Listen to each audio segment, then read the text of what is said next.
जय श्री गणेश दोस्तों। हमारी आज की कहानी का नाम है आवाज़। कहानी अच्छी लगे तो प्लीज़ चैनल को सब्सक्राइब कर लीजिएगा। अब शुरू करते हैं कहानी। सबको एक साथ लॉबी में बैठा देख प्रिया शाम की चाय लेकर वहीं आ गई। सच है, छुट्टी वाले दिन एक साथ चाय पीने का मज़ा ही कुछ अलग होता है।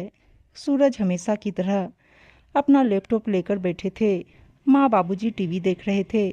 दोनों बच्चे रीनू और आरव मोबाइल पर गेम खेलने में लगे हुए थे और ननद पूनम अपना मोबाइल कान में लगाए किसी से गप्पे मारने में बिजी थी। चाय के खाली कप किचन में रखने के बाद वह सबसे पूछने आ गई, आज शाम के खाने में आप लोग क्या खाएंगे? बता दो, वही बना लूँगी। मम्मा, आपके पास खाने के अलावा कोई दूसरा टॉपिक नहीं है क्या? आरव मोबाइल में नजरें गड़ाए हुए बोला, कुछ भी बनाना भाभी, पर देखना ज़्यादा ऑयली ना हो। आपकी सुबह वाली कचौड़ियाँ खाकर मेरी डाइटिंग का तो सत्यानाश हो गया है। पूनम ने अपनी राय दी, कुछ भी बना लो यार, यह क्या होटल के वेटर की तरह आकर पूछने लग जाती हो? अभी दोपहर वाला भी हजम नहीं हुआ, तुम्हें शाम की फिक्र लग गई। एक ओटीपी आने वाला था, तुम्हारे इस खाने के चक्कर में निकल गया। खैर छोड़ो, यह सब तुम क्या जानो, तुम्हारी दुनिया तो बस घर और किचन तक ही सीमित है। सूरज अपना लैपटॉप लेकर स्टडी रूम में चले गए। एक छुट्टी के दिन भी चैन नहीं लेने देती हो मेरे बेटे को। अरे खाना बनाने में टाइम ही कितना लगता है, जो अभी से पूछना शुरू कर दिया। बेचारे का सारा मूड ही खराब कर दिया। माँ जी कहाँ चुप रहने वाली थी। मैं क्या सोच रही हूँ मम्मा? अपमान से स्याह पड़े अपने चेहरे और आंखों में छलक आई नमी को पोंछ वह रीनू की आवाज़ सुनकर ठहर गई। क्यों ना आज हम लोग पिज्ज़ा ऑर्डर कर लें? बहुत दिन हो गए घर का बोरिंग खाना खाते खाते। रीनू की बात पर माँ जी और पूनम ने भी डाइटिंग भूलकर अपनी रजामंदी दे दी। ठीक है, फिर यह फाइनल है, आज शाम को हम सब पिज्ज़ा ही ऑर्डर करेंगे। रीनू और आरव एक साथ बोले। प्रिया को वहाँ से जाता देख बाबूजी बोले, बेटा इन लोगों को अपना पिज्ज़ा खाने दो। तुम ऐसा करना, मेरे लिए लौकी की सब्जी और मूंग की दाल बना देना। जी बाबूजी कहे वह वहाँ से अपने कमरे में आ गई। आज सचमुच उसकी आंखों में आंसू आ गए। सबको खुश रखने के चक्कर में सारा दिन एक टांग पर नाचती रहती है। माँ जी की दवाई, बाबूजी का परहेज वाला खाना, पूनम का डाइट फूड, बच्चों की पढ़ाई लिखाई, होमवर्क, सूरज की ऑफिस की फाइलों को संभालने से लेकर घर के कभी न खत्म होने वाले ढेरों कामों की जिम्मेदारी वह खुशी खुशी निभाती है। और उन सबकी नज़रों में उसकी अहमियत एक काम वाली बाई से ज़्यादा नहीं है। अपने कॉलेज की मेधावी छात्रा, मम्मी पापा की लाडली बेटी, जिसने अपने करियर को लेकर ढेरों सपने देखे थे। घर परिवार की जिम्मेदारी निभाते निभाते खुद अपने बारे में सोचना ही भूल गई। शादी के बाद ससुराल आकर जब उसने एक बार दबी जुबान से आगे पढ़ाई करने के बाद नौकरी करने की बात कही, तो माँ जी ने जवाब दिया कि तुम नौकरी करोगी तो घर कौन देखेगा? नौकरी करने का ख्याल छोड़, घर परिवार की जिम्मेदारी संभालो। तुम्हारी पढ़ाई तुम्हारे बच्चों को पढ़ाने लिखाने के काम आएगी। उसने उम्मीद भरी निगाहों से सूरज की तरफ देखा। वहां से भी निराशा ही हासिल हुई। सूरज उन पुरुषों में से था जो अपनी माँ की हर सही गलत बात सिर झुकाकर मान लेते थे। उसने भी एक आदर्श बहू की तरह घर की सारी जिम्मेदारियां अपने नाजुक कंधों पर उठा ली। फिर दोनों बच्चों के जन्म के बाद तो उसे इस बारे में सोचने का वक्त ही नहीं मिला। बाबूजी का खाना लेकर उनके कमरे में गई तो उन्होंने उसे अपने पास बिठा लिया। उनकी निगाहों से उसकी आंखों की नमी छुप ना सकी। उनके मुंह से प्यार के दो बोल सुनते ही उसके दिल का दर्द बाहर आ गया। घर में कोई भी मुझसे खुश नहीं है बाबूजी। ना मैं एक अच्छी बहू हूँ, ना पत्नी, और ना ही एक अच्छी माँ हूँ। बिल्कुल सही कह रही हो तुम। बाबूजी के ऐसा कहते ही वह उनकी तरफ देखने लगी। तुम अच्छी नहीं बल्कि बहुत अच्छी हो, इतनी ज़्यादा अच्छी कि अच्छी बनने के चक्कर में तुम खुद को ही भूल गई हो। और जिनके लिए तुमने अपनी ज़िंदगी के इतने साल लगा दिए, उन लोगों की नज़रों में तुम्हारी कोई कीमत ही नहीं। और इसमें गलती उन लोगों की नहीं बल्कि तुम्हारी है। पता है क्यों? तुम सबकी हर सही गलत बात सिर झुकाकर मानती चली आई हो। और अब उन सबको इसकी आदत पड़ गई है, जिसका जो मन आता है वह कहकर चला जाता है, बिना यह सोचे कि तुम भी एक हाड़ मास की बनी इंसान हो। तुम्हारी भी भावनाएं हैं, आत्मसम्मान है।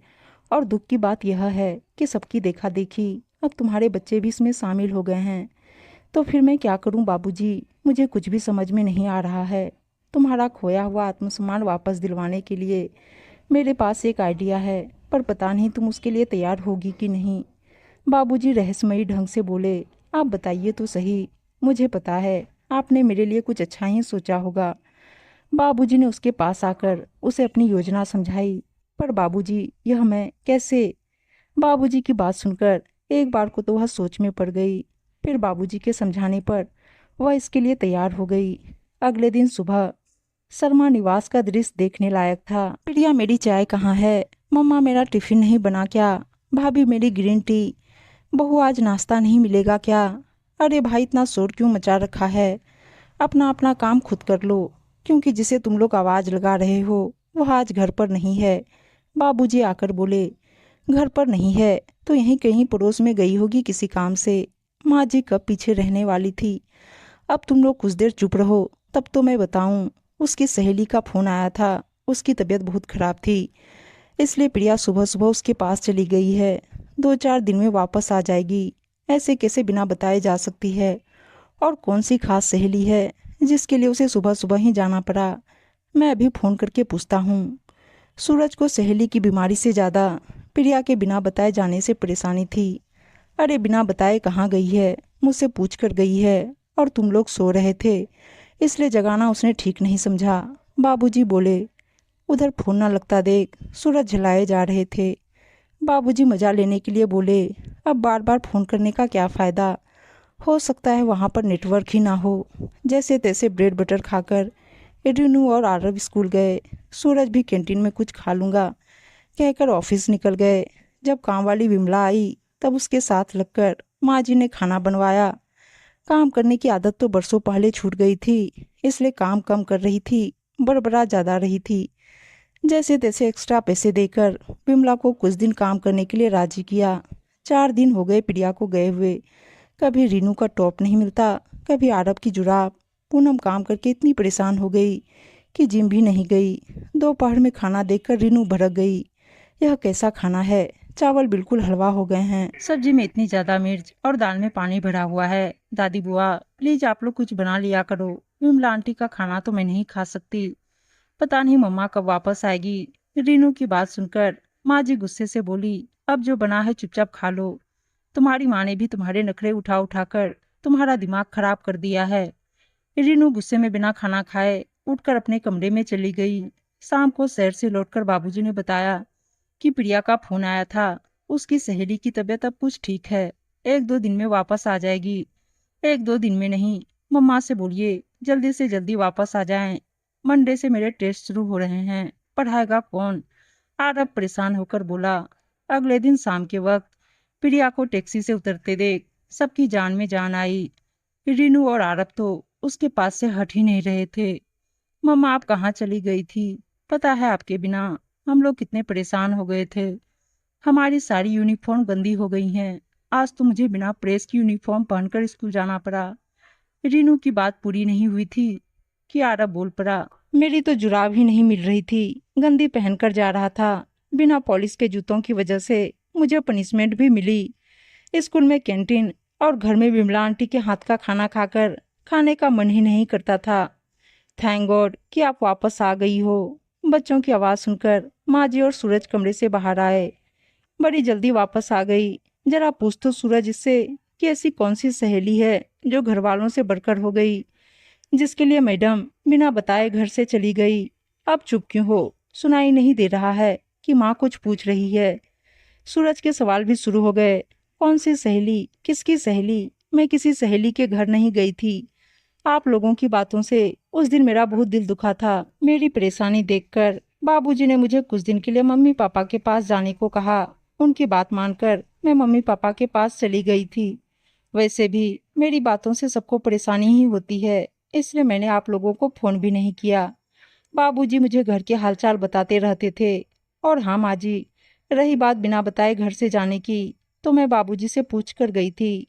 सूरज भी कई बार जब कहीं बाहर जाते हैं तो सिर्फ आपको बताकर चले जाते हैं, उनसे तो कोई सवाल नहीं करता। फिर मेरे ऊपर इतने आरोपों की बौछार क्यों? यह मेरा घर है और इस घर की जिम्मेदारियां भी मेरी है। इस बात से मैंने कभी इनकार नहीं किया है। परंतु आप सभी तो इसी घर में रहते हैं, इस नाते इस घर की जिम्मेदारियों में कुछ हिस्सा तो आप लोगों का भी है। जिस घर और अपनों की खुशी के लिए मैंने अपनी ज़िंदगी के 16 साल लगा दिए। पता चलता है कि उनकी नज़रों में मेरी अहमियत सिर्फ घर और रसोई तक सीमित रहने वाली की है। मेरे हाथ का बना खाना खाकर आप लोग बोर हो गए हैं, लेकिन अब मेरी आंखें खुल गई है और साफ नजर आ रहा है मैं भी एक जीती जागती इंसान हूँ। मेरे भी कुछ सपने हैं। इस घर के अलावा भी कोई दुनिया है और मैं कोई अनपढ़ गंवार नहीं, पोस्ट ग्रेजुएट हूँ। गलती मेरी ही है कि मैंने अपने बच्चों को भी कुछ नहीं सिखाया। इसलिए अब वक्त आ गया है कि सभी लोग अपने अपने हिस्से की जिम्मेदारी समझे, जिससे मुझे भी अपने लिए कुछ वक्त मिल सके।